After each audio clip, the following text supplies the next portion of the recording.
Caption.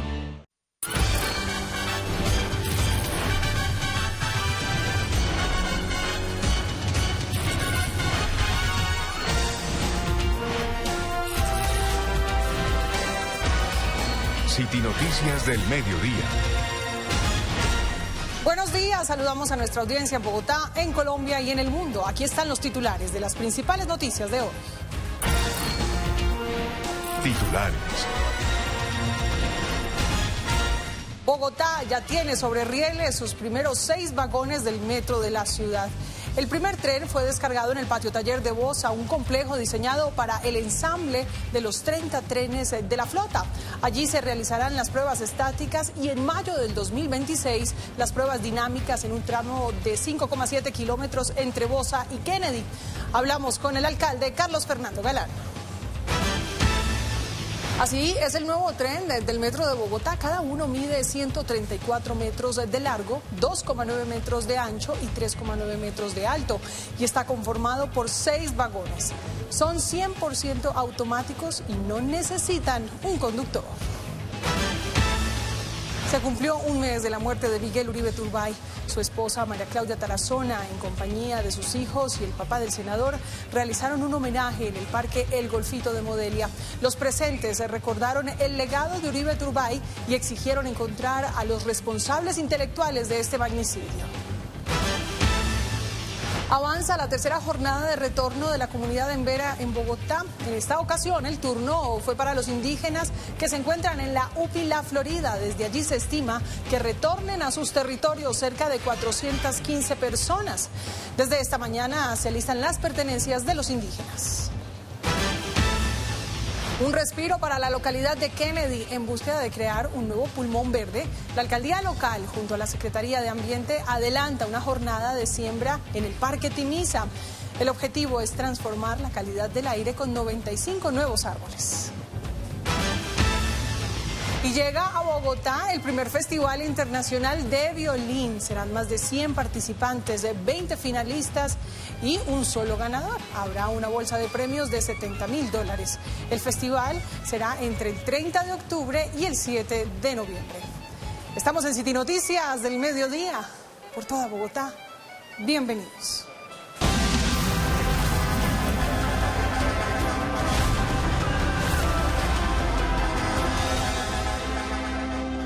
La noticia del día, el primer tren del metro de Bogotá ya está en el patio taller, la estructura ya está sobre rieles. Lorena, usted está con el alcalde Carlos Fernando Galán en este día tan histórico. Buenos días. Así es, ustedes lo han dicho, este es un hito histórico, se toca ya suelo bogotano por parte de estos primeros vagones del metro. Alcalde, bienvenido a City Noticias del Mediodía y cuéntenos un poco más después de esto que sigue, después del ensamblaje, ¿cuál es ese cronograma que se tiene planeado? Bueno, muy contentos con la llegada del primer tren a Bogotá, ya está como tú lo decías en rieles, el primer vagón ya está en rieles bogotanos, ya van a descender el segundo, aquí están los otros 4 vagones del primer tren, es un hito para nuestra ciudad muy especial que nos impulsa a seguir trabajando para poder cumplir la meta de terminar este proyecto en este gobierno, en su construcción y ponerlo en operación en el siguiente gobierno. ¿Cuáles son los pasos a seguir? Primero, pues estos trenes van a inicialmente a bajarlo, acoplarlo y va a iniciar pruebas en las próximas semanas aquí dentro del patio taller. Son las pruebas iniciales que se hacen. El segundo tren ya viene en camino, debe llegar en más o menos un mes a Cartagena, un poco antes inclusive, y eso permitirá que gradualmente vayan llegando todos los trenes. Y todos van a cumplir ese ciclo, llegar al patio taller, cumplir pruebas en el patio taller este mismo año a medida que vayan llegando. Deben llegar 5 trenes este año y luego el año entrante este tren iniciará pruebas ya no solamente en el patio taller, sino en el viaducto. Y serán pruebas de cerca de 5.7 kilómetros de viaducto hasta la estación 4 del metro, más o menos en el compensar de Kennedy. Entonces la gente ahí ya va a ver en Bogotá, no solamente los habitantes aquí de Bosa en el patio taller, sino en Kennedy también, el tren rodando por el viaducto dentro de la ciudad. Lo notamos muy feliz, alcalde, y no es para menos. ¿Qué mensaje dar a esos bogotanos que no le tenían mucha fe al metro de Bogotá? Pues primero que los entiendo perfectamente. Todos hemos sido incrédulos de un proyecto como estos porque llevamos 83 años como ciudad hablando de él. y los titulares de los periódicos han sido innumerables diciendo ahora sí el metro, y nada. Entonces, que por fin tengamos ya un proyecto no solamente en construcción, sino con un avance de más del 62%, con un tren que llegó aquí a Bogotá, pues nos garantiza que este proyecto sí va a ser una realidad y estamos trabajando para poder materializarlo. Ya para terminar muy rápidamente, ¿qué detalles nos puede entregar frente a esa segunda línea? Bueno, estamos en proceso obviamente de licitación, recibimos eso abierto, hubo unas circunstancias alrededor del proceso licitatorio por cuenta de un conflicto de interés que se identificó, que hubo que resolver, se resolvió y esperamos poder recibir este año las propuestas para el año entrante adjudicar el proyecto, que es un proyecto que va a conectar con esta línea la 72 con Caracas y arrancará por la 72 hacia el occidente hasta la ciudad de Cali y luego hacia el norte en Suba. Alcalde, muchísimas gracias. Yo los quiero dejar a ustedes con estas imágenes del metro a esta hora del día. Continúen con más en City Noticias del Mediodía. Gracias, Lorena, pero después de tantas décadas de espera, muchos se preguntan cómo es el tren del metro, cuántas personas va a poder transportar en cada viaje y qué recorrido va a realizar. A continuación les contamos todos los detalles.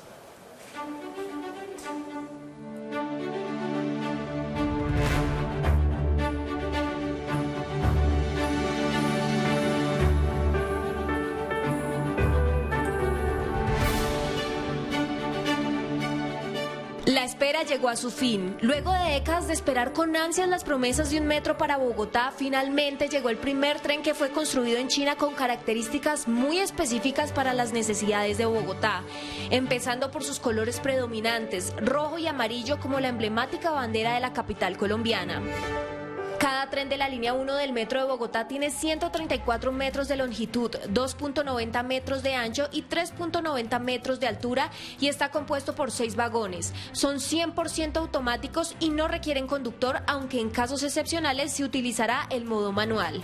Esto va a estar tapado, ¿sí? Esto, lógicamente, el pasajero puede ir hasta aquí. Este mismo acabado que se ve acá es el que se pone aquí. Ahora está abierto porque estamos trabajando todavía en manual, ¿vale? Pero al ser un metro automático, esto se tapa y solamente se usa en el caso de alguna eventualidad técnica, ¿sí? O en el patio también se puede desplazar en automático. Cada tren tiene la capacidad de transportar a 300 personas por vagón para un total de 1.800 pasajeros. La velocidad comercial es de 42.5 kilómetros por hora en promedio, lo que permitirá que una vez inicie la operación comercial del sistema en marzo de 2028, se reduzcan considerablemente tiempos de movilización y otros factores. Que el metro es 100% eléctrica y en comparación con diferentes tipos de transporte, y por eso la comparación con el resultado es reducir de emisión de carbono. Anualmente reducir emisión de carbono 171.000 toneladas. Este también tiene un consumo reducir de combustible 19 millones de galones por año. Otro factor muy importante es que el metro es mucho más seguro. Hoy en día todos sabemos diariamente hay muchos choques, accidentes. Esta línea 1 del metro de Bogotá estará compuesta de 16 estaciones que atravesarán avenidas principales como la Villavicencio, la 1 de Mayo, la NQS y la Caracas, 10 de ellas integradas con Transmilenio y 28 edificios de acceso. Hoy en día, desde Bosa llega a calle 62, necesita mucho tiempo, pero el metro solo necesita 27 minutos. Y con calcularse de todos los usuarios, cada año podemos reducir 268 millones de horas. Las primeras 6 estaciones estarán ubicadas en la localidad de Kennedy, las siguientes 3 en Puente Aranda, una entre Los Mártires y Antonio Nariño. De la estación 11 a la 3 estarán entre Los Mártires y Santa Fe. En Chapinero y Teusaquillo se ubicarán las estaciones 14 y 15 y la última quedará ubicada entre las localidades de Chapinero y Barrios Unidos. Y en otras noticias, hoy se cumple un mes del fallecimiento del senador y precandidato presidencial Miguel Uribe Turbay. Su familia adelanta un homenaje durante la jornada de hoy. ¿Qué detalles tiene, Camilo?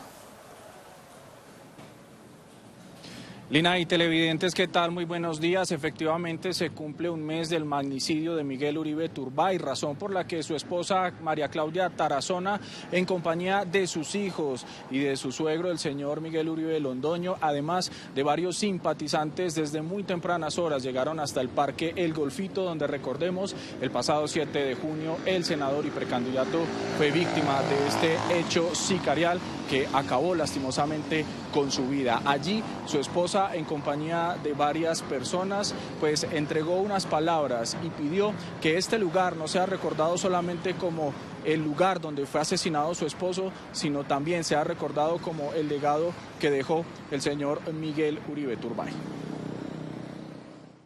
El 7 de junio, Miguel se despidió diciéndonos: nos vemos más tarde, vamos a comernos una pizza. Ni mis hijos, ni él mismo, ni yo nos imaginamos que nunca más lo íbamos a volver a ver. Nunca más iba a volver a abrazar a su papá y a Delia, quien fue su madre. Nunca más Alejandro iba a volver a jugar con él. Nunca más. Hoy es desde el cielo y en la presencia de Dios donde busco consuelo en verlo. Mire, homenaje que de manera pública se dio por terminado aquí en el cementerio central, donde, recordemos, reposan los restos del senador y precandidato. Y pese a que la investigación aún avanza y ya hay 7 personas involucradas, el llamado que hizo su esposa a las autoridades es que se dé con los autores intelectuales de este magnicidio en la capital del país. Lina, continúe usted con más información en City Noticias del Mediodía. Camilo, muchas gracias. Y a esta hora avanza la tercera jornada del retorno de la comunidad embera a sus territorios. El turno es para los indígenas que se encuentran en la UPI La Florida. Angie, ¿cómo está el panorama?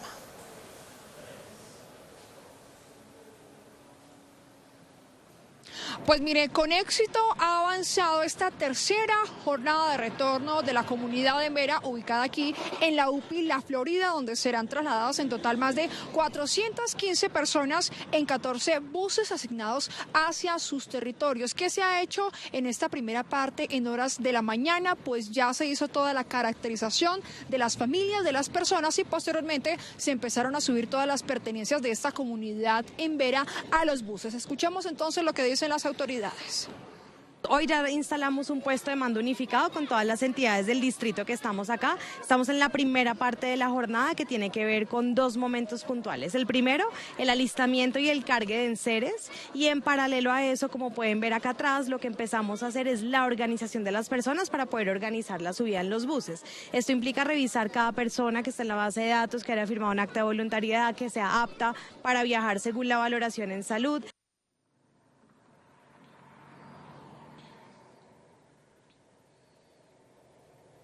Se espera entonces que este grupo de la Florida pues ya haga el retorno hacia horas de la tarde con todo el equipo de las autoridades competentes que ha estado muy pendiente aquí.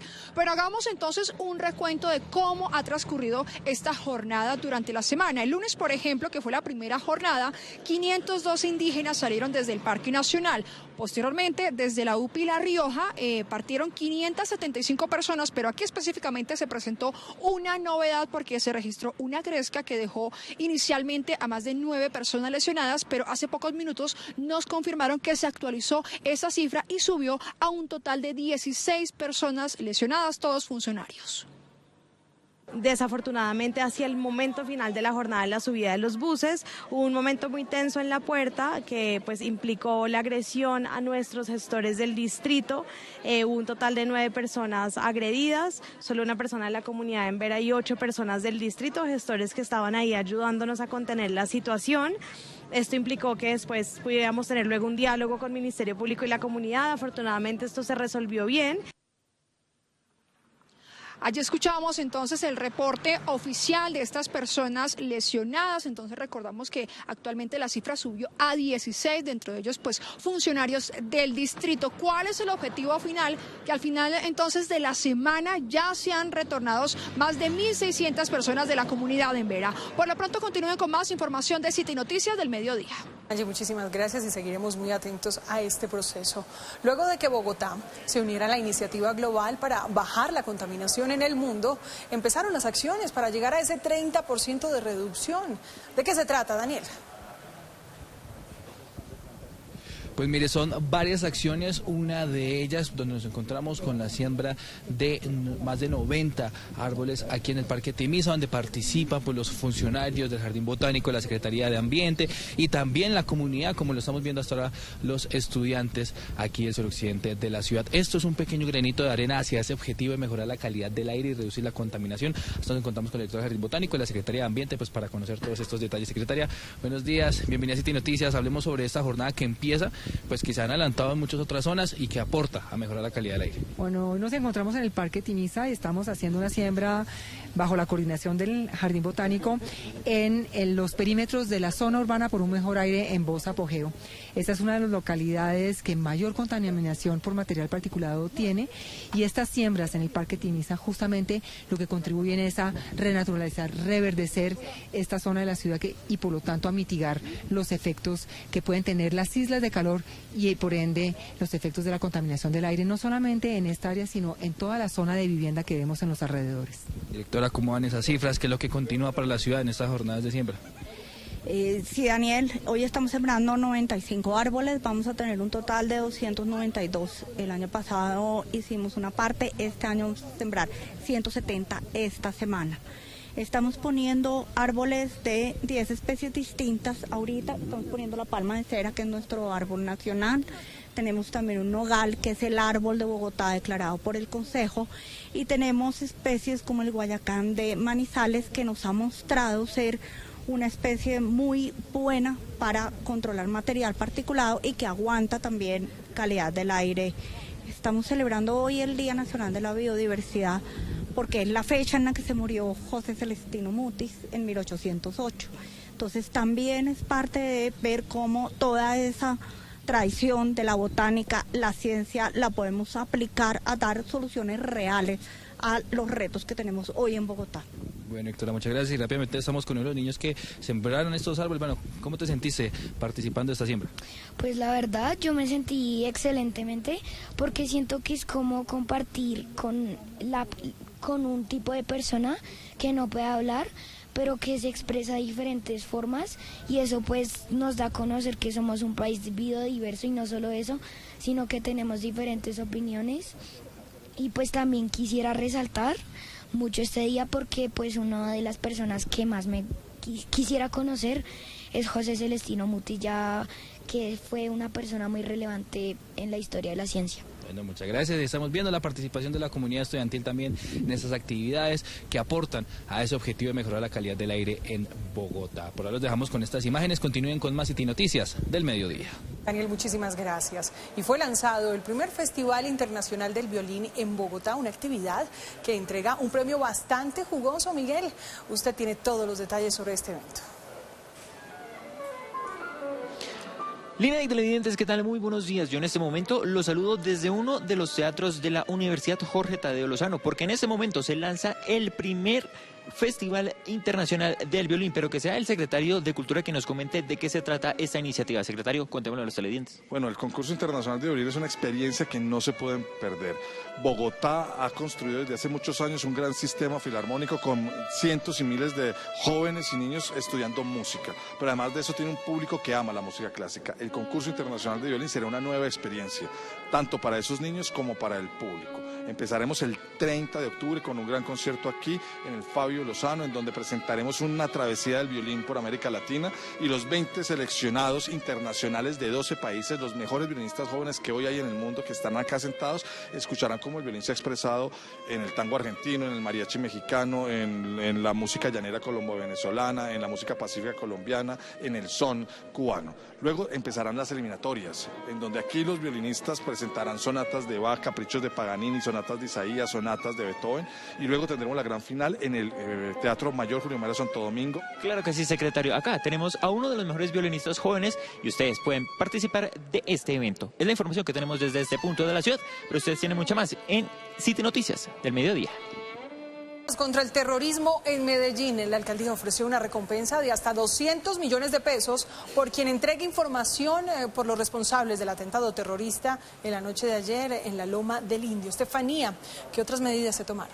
Lina y televidentes, muy buenos días. Después de un consejo de seguridad que tuvo lugar junto con la gobernación del departamento, la alcaldía aseguró que reforzará la seguridad con 100 hombres de las fuerzas especiales del ejército. Además, aumentarán los controles en la ciudad, que mantendrá un plan candado para capturar a los responsables de los hechos. ¿Qué es la cosa? En la noche de este miércoles 10 de septiembre, una fuerte detonación interrumpió la calma en el barrio Loreto, ubicado en el suroriente de Medellín. El estruendo, que alarmó a los habitantes del sector, se originó en inmediaciones de la Loma del Indio, donde autoridades confirmaron un acto terrorista dirigido contra una torre de energía de Empresas Públicas de Medellín, EPM. El equipo de EPM hizo presencia en la zona de inmediato para verificar la infraestructura impactada. Sin embargo, las labores de reparación solo podrán iniciar una vez se confirme que no hay más explosivos en el área y que es seguro el ingreso de las cuadrillas de la empresa. Las primeras investigaciones apuntan a que se trató de un atentado perpetrado por integrantes de las disidencias del Frente 36 de las extintas FARC. Así lo confirmó el alcalde de la ciudad, Federico Gutiérrez, tras un consejo de seguridad. Vamos a aumentar los patrullajes dentro del plan candado, los puestos de control, los patrullajes mixtos entre policía, grupos especiales, el ejército, tanto en zona urbana como en zona rural de la ciudad de Medellín. Se va a reforzar la cápsula de inteligencia entre policía y ejército. El mandatario rechazó los hechos y catalogó como cobardes las acciones criminales de este grupo. Se tiene priorizada una cápsula judicial y operativa para poner en marcha una ofensiva de reacción en contra de las estructuras criminales, no solamente en el departamento, sino también aquí desde Medellín. Vendrán controles, vendrán allanamientos y esta gente tendrá que sentir la fuerza del Estado. Se espera la llegada de refuerzos armados a la ciudad en las próximas horas.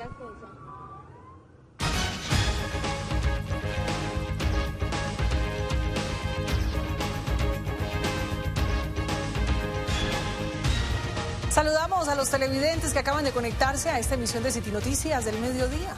Aquí están los titulares de las principales noticias de hoy.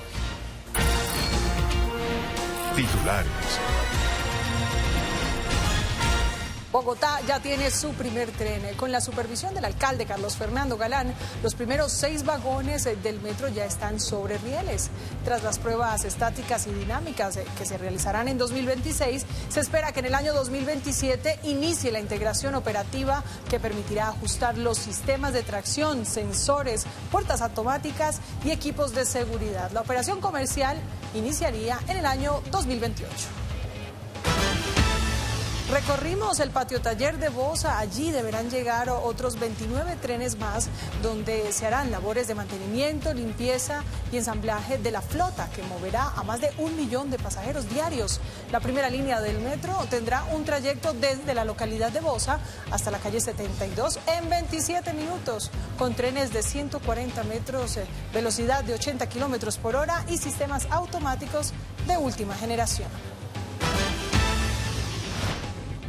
Sin importar distinción política, lo hicieron posible. Alcaldes de Bogotá y expresidentes del país se unieron para que la capital tenga por primera vez en 83 años un tren del metro de Bogotá. Hablamos con ellos sobre el trabajo mancomunado pese a las diferencias. Sin fecha definida de reapertura, la más reciente actualización de las autoridades señala que faltarían al menos 3 días para reabrir la vía al Llano. Según la gobernadora del Meta, esta situación se pudo evitar con inversión del gobierno nacional. Y lo que dejó la salida de los Embera en la UPI La Rioja, la consejera de Paz explicó que en medio del proceso de retorno 16 personas resultaron lesionadas en una gresca registrada anoche.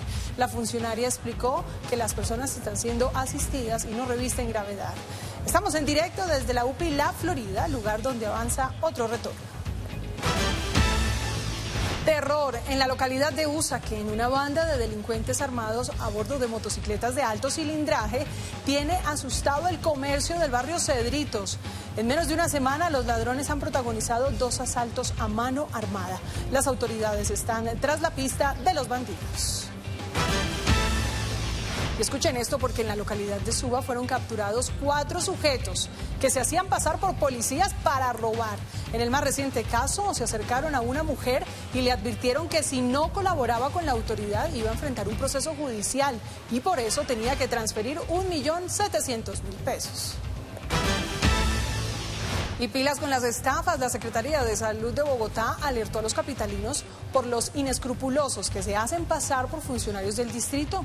La entidad invitó a la ciudadanía a que identifique a los gestores de bienestar que están con chaqueta azul y con un carnet.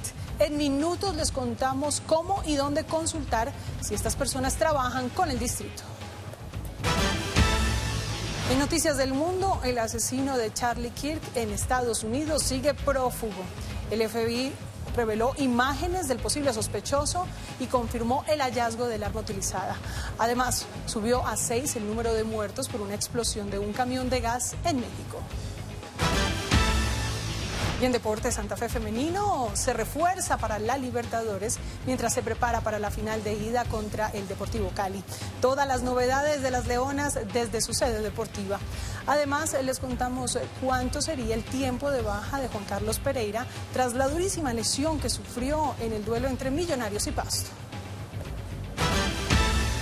Y en los planes de escape reviviremos la voz de Julio Jaramillo gracias al nuevo EP de Juan Fernando Velasco, quien nos acompaña aquí en estudio. Además, desde Madrid, España, conversamos con los diseñadores colombianos que llevaron la moda de San Victorino a las pasarelas de Europa. Estamos en City Noticias del Mediodía, por toda Bogotá. Bienvenidos. Noticia del día. Sigue afectada la vía al Llano luego del derrumbe registrado en los últimos días. ¿Cómo está la situación, Daniel?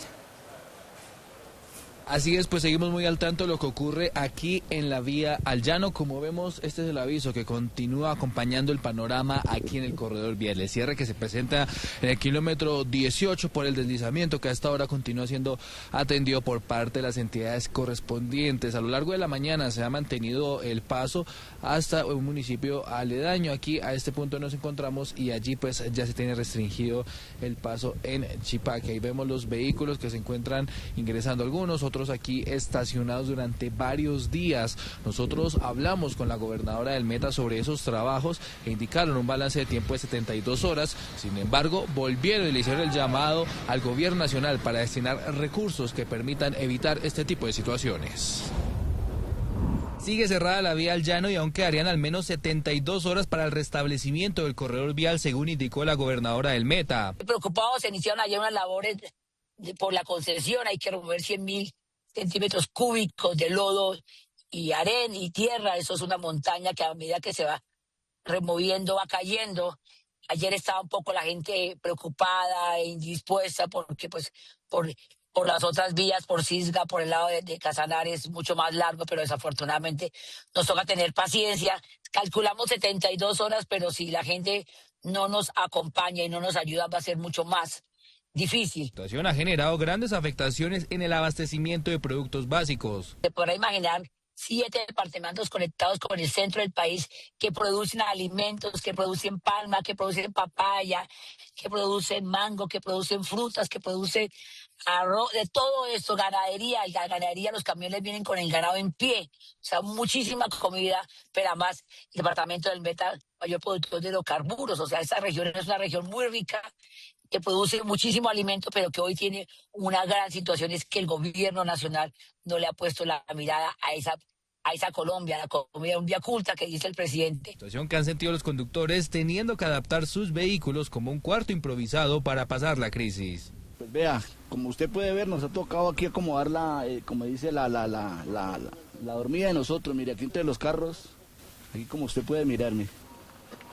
¿Cuál es ese llamado que ustedes le hacen a las entidades? Pues que nos ayuden a solucionar el problema lo más pronto, rápido, pues para poder irnos, porque mire, ni para poder bañarnos, porque no hay en dónde ir al baño. Según se anunció por parte de la gobernadora, se espera hacer el llamado por recursos al gobierno nacional en Chocó en una cumbre de gobernadores que se adelanta este jueves en busca de una solución definitiva. Y es que por esta situación en la vía al llano, el Ministerio de Transporte, en conjunto con otras entidades, anunciaron nuevas medidas. ¿De qué se trata, Miguel? Así es, Lina, pues estamos hablando de controles especiales por parte de la Policía de Tránsito. Además, algunas aerolíneas han dispuesto viajes adicionales desde Bogotá hacia Villavicencio y viceversa. Tras más de 72 horas de bloqueos en la vía que conduce al departamento del Meta, se le suma el cierre de la antigua vía al llano. Esto debido a trabajos de pavimentación de este tramo. Esto con el fin de habilitar lo más pronto posible el corredor como vía alterna. Para mejorar las especificaciones técnicas y funcionales de la variante del kilómetro 18 más 600 y permitir una movilidad más continua por el corredor, se requiere de cierre total al tráfico con este punto por un periodo de al menos 72 horas. Además, el Ministerio de Trabajo, en colaboración con diferentes entidades, disponen de nuevas medidas de seguridad con el fin de garantizar la seguridad de los viajeros. Con el objetivo de garantizar el transporte de viajeros y cargas, se habilitó la transversal del Cusiana para vehículos de hasta 28 toneladas y la transversal del Cisga para vehículos de máximo 16 toneladas. Adicional, por estos corredores habrán controles de tránsito. Diferentes aerolíneas han dispuesto viajes adicionales para quienes necesiten llegar a la ciudad de Villavicencio. En otras noticias, sigue el retorno de la comunidad en Vera. Hoy el turno es para los indígenas ubicados en la UPI La Florida. Angie Telles. Pues esta tercera jornada de retorno hasta el momento ha avanzado con éxito. En horas de la mañana pues ya se hizo todo el proceso de caracterización de las más de 415 personas que serán trasladadas hacia sus territorios en aproximadamente 14 buses y ya posteriormente pues se subieron todos sus elementos a estos vehículos. Este jueves se adelanta la tercera jornada de retorno de la comunidad en Vera en Bogotá, específicamente en la UPI La Florida, donde serán trasladadas más de 415 personas en 14 buses hacia los territorios de origen. Las autoridades acompañan el proceso con el fin de garantizar la seguridad y el bienestar de las familias.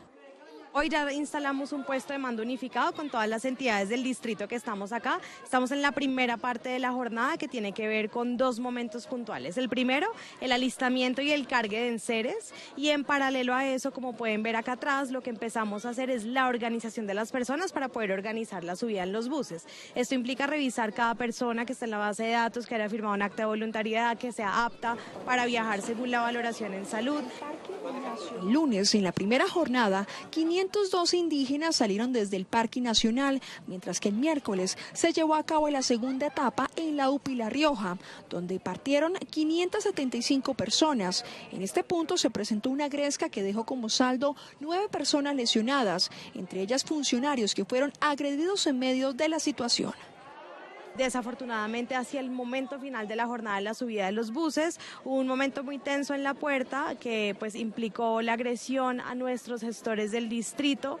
Hubo un total de 9 personas agredidas, solo una persona de la comunidad en Vera y 8 personas del distrito, gestores que estaban ahí ayudándonos a contener la situación. Esto implicó que después pudiéramos tener luego un diálogo con el Ministerio Público y la comunidad. Afortunadamente esto se resolvió bien.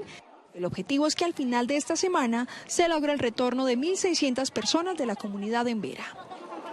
La policía de Suba capturó a 4 personas que se hacían pasar por policías para robar a víctimas en el norte de la ciudad. Angie Telles. La captura de estos falsos policías se logró gracias a la denuncia de una mujer, la cual explicó que esta banda delincuencial se le acercó y le pidió una suma de casi 2 millones de pesos a cambio de no implicarla en un proceso judicial. Estos 4 sujetos se hacían pasar por policías para robar en el norte de Bogotá.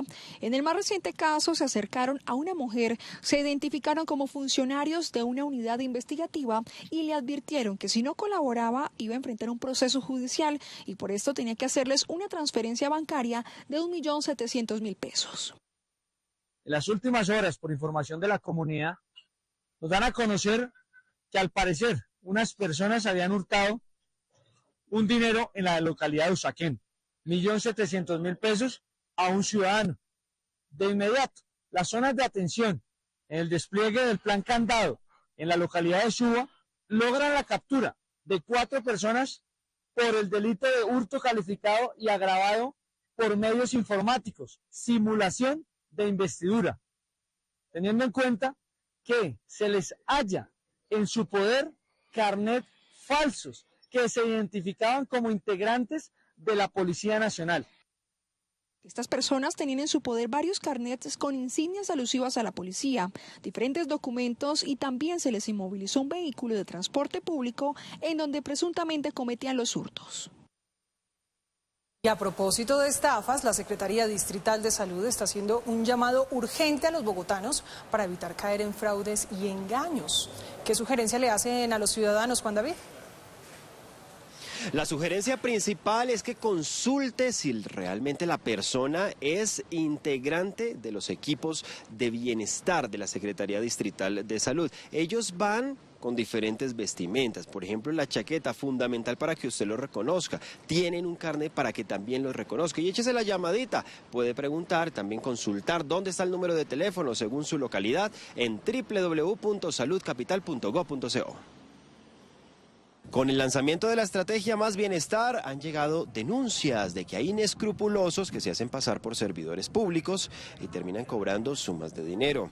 Ojo, porque la Secretaría de Salud no le va a cobrar esa platica en efectivo por los servicios en casa. Nuestros gestores están debidamente identificados.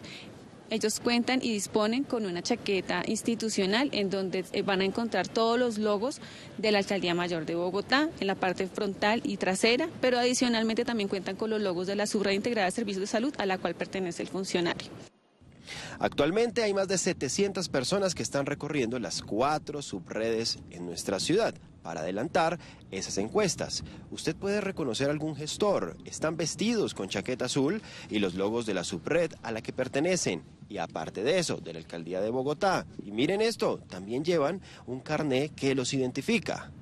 Y con el documento de entidad o con el nombre usted puede verificar, preguntar si es funcionario de esa subred integrada de servicios de salud y le van a orientar toda la información de qué van a hacer en la casa, cuál es su finalidad, con la ánimo de que usted esté mucho más tranquilo y pueda dejar ingresar a este profesional en su domicilio. Consulte si la persona es funcionaria del distrito. Llame al número de la subred que lo encuentran en www.saludcapital.gov.co. Esa es la página de la Secretaría de Salud.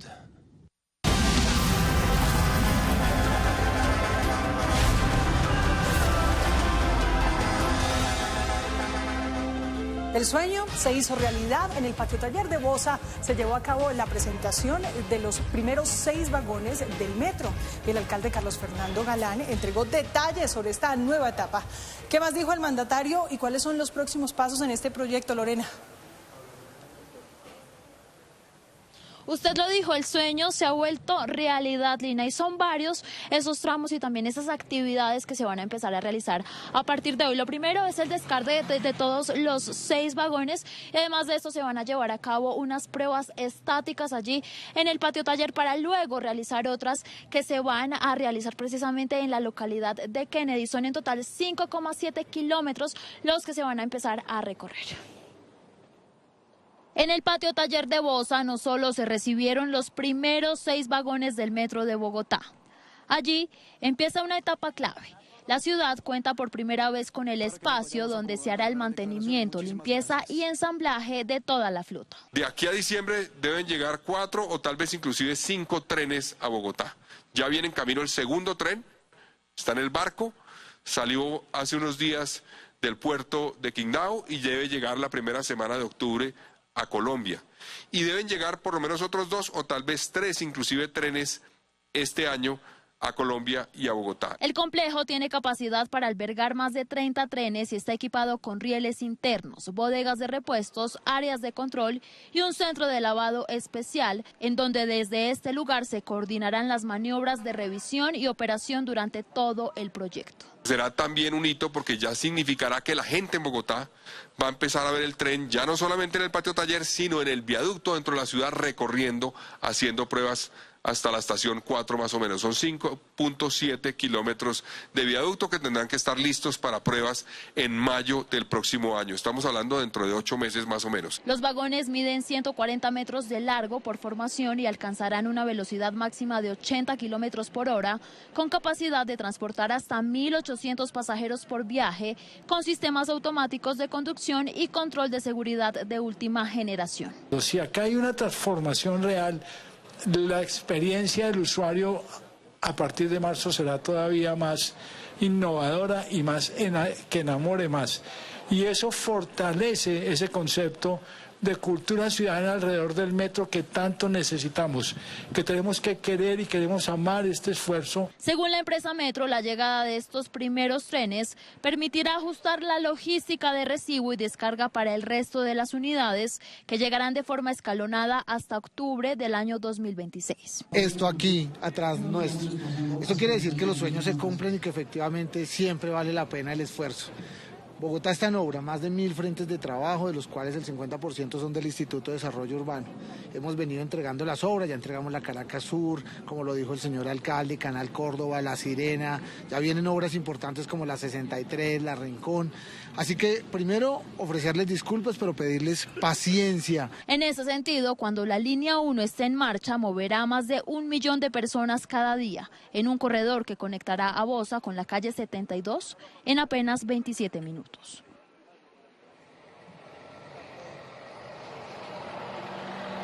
Fueron más de 15.000 kilómetros los que se recorrieron desde China para llegar a este día de hoy, esperando más de 70 años por esta presentación. Además de esto, también pues preparamos un minuto de cómo se vivió esta gran jornada. El amanecer en Bosa trajo consigo un espectáculo inusual. Entre rieles recién instalados y el eco metálico de las grúas, los primeros 6 vagones del metro se dejaron ver en el patio taller. Allí, en medio de un terreno donde el viento levanta polvo de construcción, comenzó a escribirse un capítulo que la ciudad llevaba más de 70 años esperando.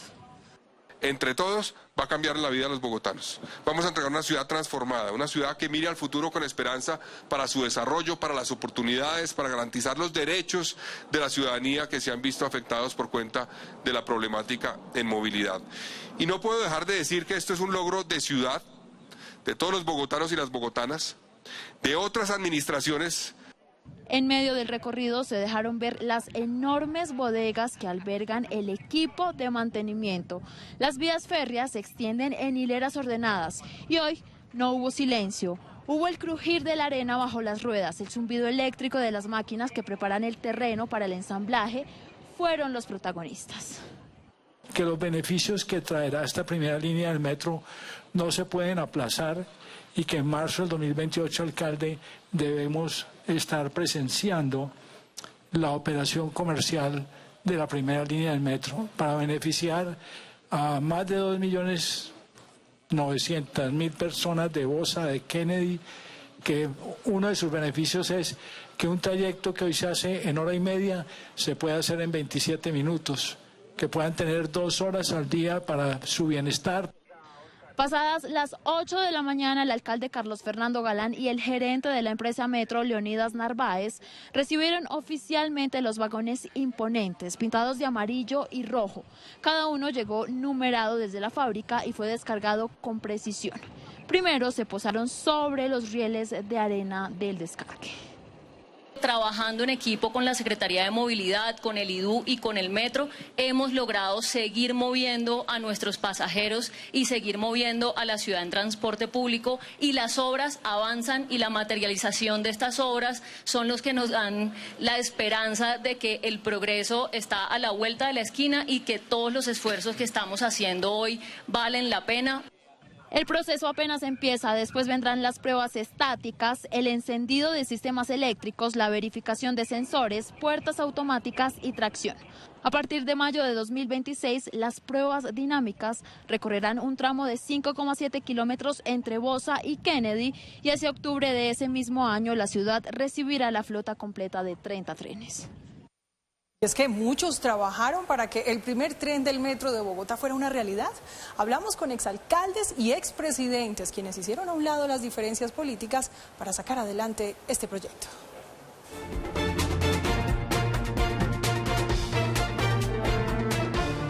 yo como que todavía no me la creo.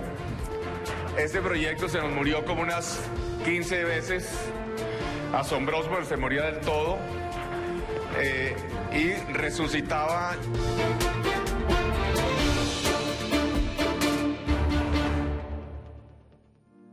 Con la alegoría de una resurrección, el 17 de octubre del 2019, el exalcalde Enrique Peñalosa le dio vida al tan soñado Proyecto Metro, al adjudicar su primera línea. Ahora que toca subirse al metro con los chinos, arrancamos. Gracias, presidente. Yo desde mi primera alcaldía traté de hacer el metro y creamos la empresa Metro en el 98-99. Pero el gobierno nacional no hizo los aportes que se requerían en los gobiernos de Samper y Pastrana porque había una crisis tremenda en el gobierno nacional. Fue entonces que la idea de tener un metro se alzó por los aires, con un viaducto elevado que se conectara con troncales de Transmilenio. La plata que aportaba la nación más la que ponía el distrito no alcanzaba. Por eso fue que después decidimos hacerlo elevado, fue la principal razón. Después el presidente Santos también nos ayudó muchísimo a conseguir los recursos para las troncales 68 y Avenida Ciudad de Cali. Entonces, 2 años antes, en 2017, la Nación y el Distrito suscribieron un convenio para definir su cofinanciación, un proceso que inició con el gobierno de Juan Manuel Santos y se selló con Iván Duque. Una obra que inicia su construcción en los próximos meses. Yo cuestioné que el gobierno de mi antecesor había hecho mucho trabajo documental, mucho anuncio de recursos, pero casi todos eran, como dije yo coloquialmente, cheques simbólicos. Usted recordará que cuando Gustavo Petro era alcalde de Bogotá le entregaron un cheque de cartón y después cuando empezó Enrique Peñalosa se avanzó en algunos procedimientos, pero nada que se veía la platica.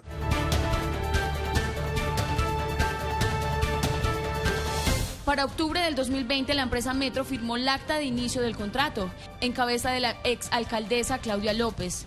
Seguir adelante con el proyecto fue un reto en plena pandemia. Empezamos la etapa de diseños y el consorcio empezó muy bien y después se nos empezó a atrasar. Y en una muestra de rigor, creo que somos de las pocas alcaldías que le ha puesto una multa al consorcio chino por atraso.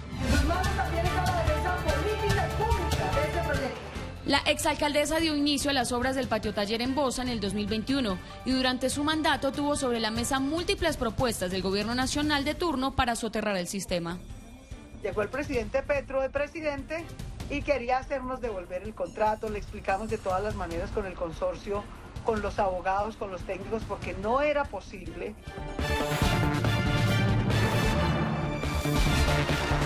Los diferentes líderes coincidieron en que el truco estuvo en dejar a un lado las diferencias políticas para darle luz verde. La discusión era si entonces era elevado o era subterráneo, que el diseño de un alcalde versus el diseño de otro alcalde. Lo cierto es que había que buscar las líneas de metro y cómo se adaptaban también a las necesidades de la ciudad, porque es absurdo que una ciudad como Bogotá no tenga un sistema de metro. Enrique, Carlos Fernando y yo no somos compadres, pues, ¿no? Tenemos diferentes visiones, tenemos diferencias, pertenecemos a partidos distintos, pero fuimos capaces en medio de las diferencias de sacar un proyecto de país adelante. Eso va a cambiar a medida que avance el proyecto. Ahora que el metro está en manos del alcalde Carlos Fernando Galán, quedan retos como lograr una extensión de la primera línea hasta la calle 100 y dejar adjudicada la segunda, en lo que representa el proyecto de infraestructura más grande del país.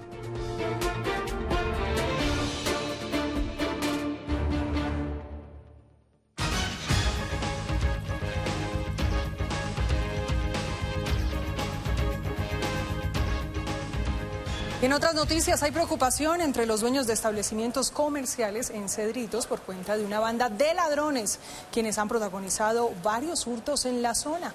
Usted estuvo en el lugar. ¿Qué fue lo que pasó, Camilo? Lina, en menos de 24 horas estos criminales protagonizaron 2 violentos asaltos a establecimientos comerciales. En uno de ellos, una mujer fue golpeada en la cara. Al siguiente día, ingresaron a otro establecimiento y allí realizaron incluso disparos. Los comerciantes le piden a la policía mayor presencia en el sector.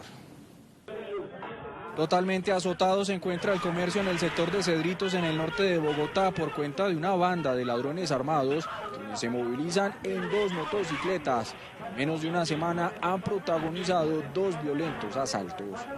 Y lo que hace en ese momento es accionar su arma, y al accionar el arma, gracias a Dios, bendito Dios, no es dada ni a ella ni a mí, bueno, a ninguna persona, sino es dada en la silla, que termina pues allí siendo una arma traumática, pero creemos nosotros, o creo yo, que al final termina, de los 4, alguno debe tener un arma real. El primer hecho ocurrió el pasado lunes. En horas de la noche intimidaron a clientes y trabajadores en un establecimiento de comidas ubicado en la calle 147. Observe cómo entre los elementos hurtados se llevaron 2 cascos de motocicleta, además de otros objetos de valor. Nos quitaron los celulares. También me asusté porque en el fondo una señora trató de poner resistencia y pues la señora le proporcionaron un fuerte golpe en la cara. Después estaba toda inflamada el golpe que le habían dado. Robaron al cajero y pues toda la caja del sitio. Al siguiente día, bajo la misma modalidad, causaron pánico en otro establecimiento de comidas ubicado a escasos metros del primer hecho delictivo, en el que se puede observar cómo 2 de los ladrones llevan puestos los cascos hurtados horas antes. Uno de los criminales accionó el arma en medio del asalto.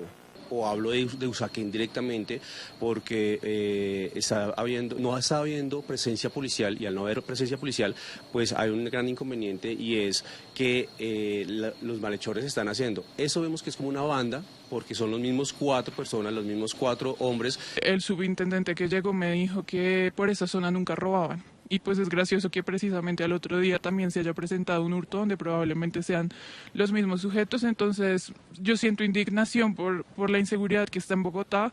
Tú vas a un restaurante y piensas que vas a estar tranquilo, que vas a comer relajado, y pues esto termina en que te roban. Por su parte, el comandante de la localidad señaló que ya se están adelantando las medidas correspondientes.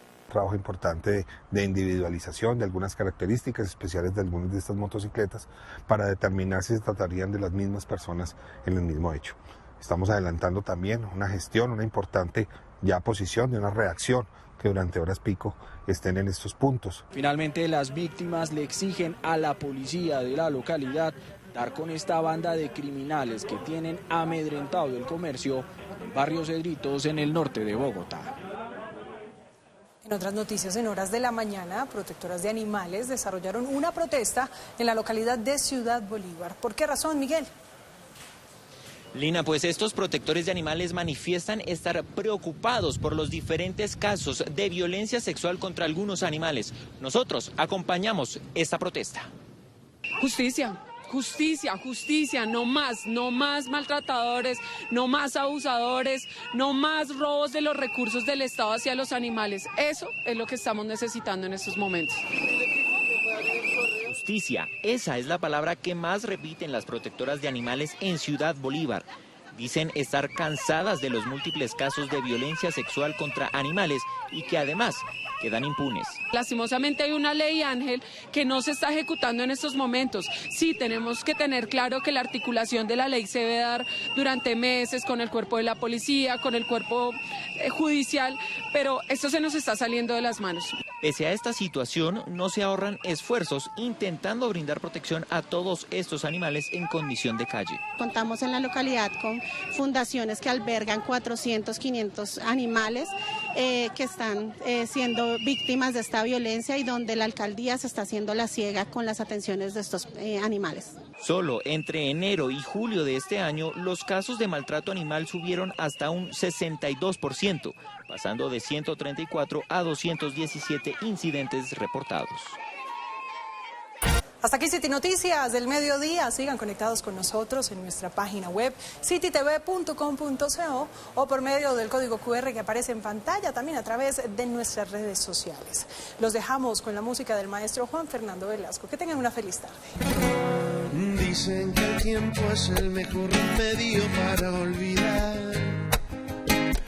Dicen que no hay mal que dure 100 años y no es verdad. Dicen que del odio el amor solamente un paso va. Y aunque lo intento 1000 veces, no puedo dejarte de amar, no puedo dejarte de amar. Dicen que la distancia es el olvido y a mí me da igual, porque por más que me alejo en mi mente te escondes y estás enloqueciéndome. Dicen y dicen frases sin sentido y está tan mal, porque no saben, porque no han sentido el dolor de amar. Tanto no se puede olvidar y los días se hacen grises como las noches, y es que el sueño nunca llega.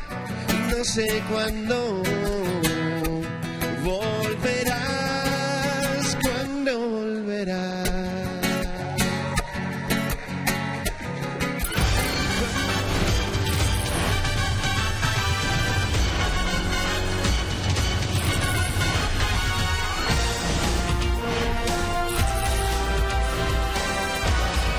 City Noticias del Mediodía.